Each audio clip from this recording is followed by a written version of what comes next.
আমি আবার একবার দেখাতে এলাম যে দেখো যেটা আমরা খাড়ি বলছিলাম, সেই খাড়িতে কতটা জল চলে এসছে। তো এখানটাতে তো জল কম আছে, কিন্তু আমরা যে ওই দিকটা দিয়ে এসেছি ওই দিকটাতে কিন্তু প্রচুর জল এসে গেছে। ওখানে আবার সবাই অনেকে বসেও স্নান করছে। আর ওইটা তো দেখছো, আর এদিকটা যদি দেখো, দেখো সমুদ্রটা কতটা দূরে, অনেকটা দূরে। এইটাকে টপকে তাও অনেকটা আমাদের হাঁটতে হবে, তারপর আমরা পাবো। আর এই দিকটাতে আমাদের আছে এই যেমন দীঘা বলছি, পুরীতে আমরা দেখি যে চেয়ার নিয়ে সব সমুদ্রের তীরে বসে সমুদ্রের একটা মনোরম দৃশ্য বলো এনজয় করা, তেমনই কিন্তু বকখালিতে এটা দেখছি। তো আর খুব ভালো লাগছে, বিভিন্ন স্টল আছে, ডাবের আইসক্রিম, ফুচকা, নানান কিছু, খুব ভালো লাগছে। মানে ওইখানে তো সবাই স্নান করছেই, প্লাস আবার দেখো এইখানেও সবাই স্নান করছে।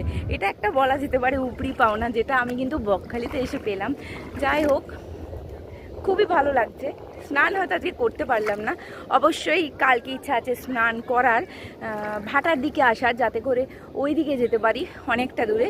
আর মানে কি বলবো, খুব সুন্দর লাগছে, এক্ষুনি সানসেটও হবে। তো আমাদের খুব খুব খুব ভালো লাগছে, আমরা খুব এনজয় করছি। তো ঠিক আছে, রাখছি, পরে কথা হবে।